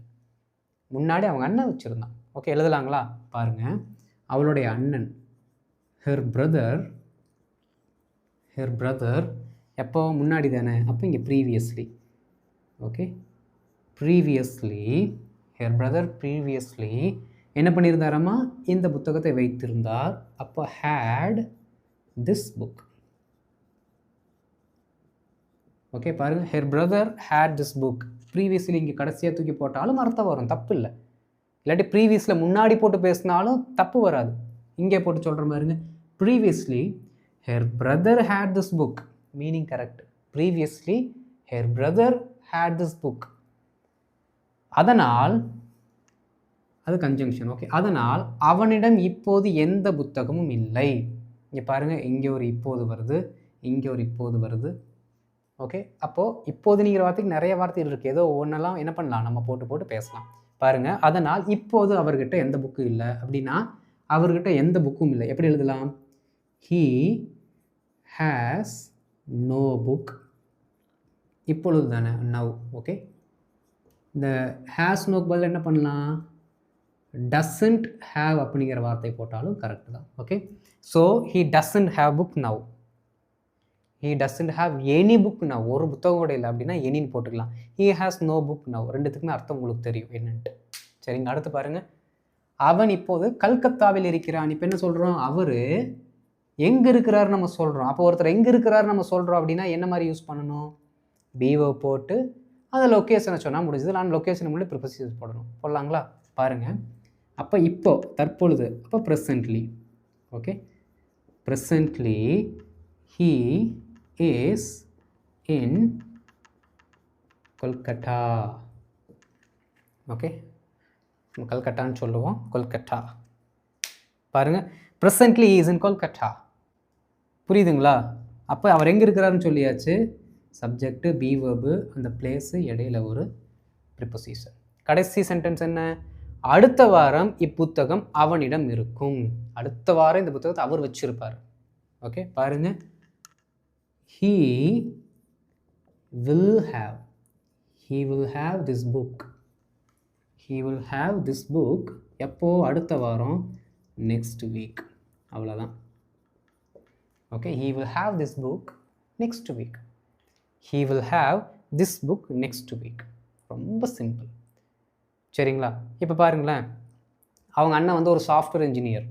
அவங்க அண்ணன் வந்து ஒரு சாஃப்ட்வேர் இன்ஜினியர். அப்போது சாஃப்ட்வேர் இன்ஜினியர் இப்போ இருக்கிறாருன்னு அர்த்தம். இங்கே நீங்கள் அப்படியே போடலாம். He is a software engineer. He is a software engineer. அப்போ அவர் யார் அப்படிங்கிறது நம்ம சொல்லிட்டோம். புரியுதுங்களா? அப்போ இன்னைக்கு நாம் படித்த அந்த பர்ட்டிகுலர் டாபிக் படி இந்த மாதிரி ஒருத்தர் என்னவா இருக்கிறாரு, எங்கே இருக்கிறாரு, ஓகே, அவர்கிட்ட என்ன பொருள் இருந்துச்சு, என்ன பொருள் இப்போ இருக்குது, என்ன பொருள் அவர் வச்சிருப்பாரு அப்படிங்கிற இந்த எல்லாத்தையுமே நம்ம என்ன பண்ணிடலாம், ஈஸியாக சொல்லிடலாம். இந்த சென்டென்ஸ் தான் அதுக்கு பார்த்தீங்கன்னா உங்களுக்கு ஒரு பெரிய எக்ஸாம்பிள். புரியுதுங்களா? ரொம்ப ரொம்ப சிம்பிள் ஃப்ரெண்ட்ஸ். அதனால தான் இந்த பர்ட்டிகுலர் பி வெர்பும் ஹேவ் ஹேஸ் ஹேடும் அவ்வளோ முக்கியம் அப்படிங்கிறதுக்கு நாம் நிறைய எக்ஸாம்பிள்ஸ் சொன்னோம். ஓகே, நிறைய வீடியோஸில் நானே சொல்லியிருக்கேன். ஸோ தயவு செய்து இந்த பி வெர்பும் ஹேவ் ஹேஸ் ஹேடும் இந்த மாதிரி ப்ராக்டிஸ் பண்ணுங்கள். ஒவ்வொரு சென்டென்ஸாக சொல்கிறதெல்லாம் யார் வேணால் சொல்லலாம். யார் வேணால் சொல்லலாம் ஒவ்வொரு சென்டென்ஸும் சொல்கிறது. நீங்கள் ப்ராக்டிஸ் பண்ணுறது இந்த மாதிரி பேராகிராஃப் மெத்தடில் ப்ராக்டிஸ் பண்ணணும். ஏஐ இருக்குது, ChatGPT இருக்குது, அங்கே போயிட்டு have has had plus B verb இதற்கு பின்னாடி ஒரு நவுன் வர்ற மாதிரி மட்டும் எனக்கு ஒரு சில தமிழ் சென்டென்சஸ் கொடு, நான் அதை ட்ரை பண்ணுறேன் அப்படின்னு சொல்லிட்டு தமிழ் சென்டென்ஸ் எல்லாம் பார்த்து நீங்கள் என்ன பண்ணணும், இங்கிலீஷில் ட்ரை பண்ணணும். நீங்கள் எழுதுகிற ஆன்சர்ஸை மறுபடியும் என்ன பண்ணுங்கள், ChatGPTயில் போட்டு நீங்கள் எழுதுன ஆன்சர்ஸ் கரெக்டானு செக் பண்ணுங்கள். கற்றுக்கிறதுக்கு நிறைய ஆப்பர்ச்சுனிட்டி இருக்குங்க, நிறைய சோர்ஸஸ் இருக்குது, அதெல்லாம் யூஸ் பண்ணுங்கள். Okay right. இப்போது இதை பேஸ் பண்ணி ஒரு ஹோம்ஒர்க் கொடுக்குறேன். இந்த மாதிரி பேராகிராஃப் மாதிரி தான் இருக்கும். அந்த ஹோம்ஒர்க் பார்த்தீங்கன்னா இப்போ ப்ளே ஆகும். ஒரு 10 செகண்ட்ஸுக்கு நான் ப்ளே பண்ணுறேன். அதை பார்த்துட்டு நீங்கள் ஆன்சர் எழுதுங்க. ஓகே. அண்ட் இந்த வீடியோ உங்களுக்கு பிடிச்சிருந்துச்சு அப்படின்னா மறக்காமல் லைக் பண்ணிட்டு மற்றவங்களுக்கு ஷேர் பண்ணுங்கள். அண்டு டே 1ல் இருந்த அனைத்து நண்பர்களும் டே 2லையும் எங்கூட ட்ராவல் பண்ணிட்டு வரீங்க அப்படிங்கிறத நான் நம்புகிறேன். ஓகே, தொடர்ந்து என்ன பண்ணலாம் அப்படின்னா இந்த பயணத்தை நம்ம எடுத்துகிட்டு போகலாம். 31 டே கண்டினியூஸாக பண்ணால் மட்டும்தான் நமக்கு பலன் கிடைக்கும். ரைட். அண்ட் மறக்காமல் சப்ஸ்கிரைப் பண்ணிட்டு பெல் பட்டனை கிளிக் பண்ணி வச்சுக்கோங்க. அப்போ தான் நான் போடுற வீடியோஸ் உங்களுக்கு தொடர்ந்து வந்து சேரும். சரிங்களா? அடுத்த வீடியோவில் பார்க்கலாம். அது வரைக்கும் இதை நல்லா ப்ராக்டிஸ் பண்ணுங்கள். ஹோம்ஒர்க்கை பண்ணிடுங்க. Okay, thank you.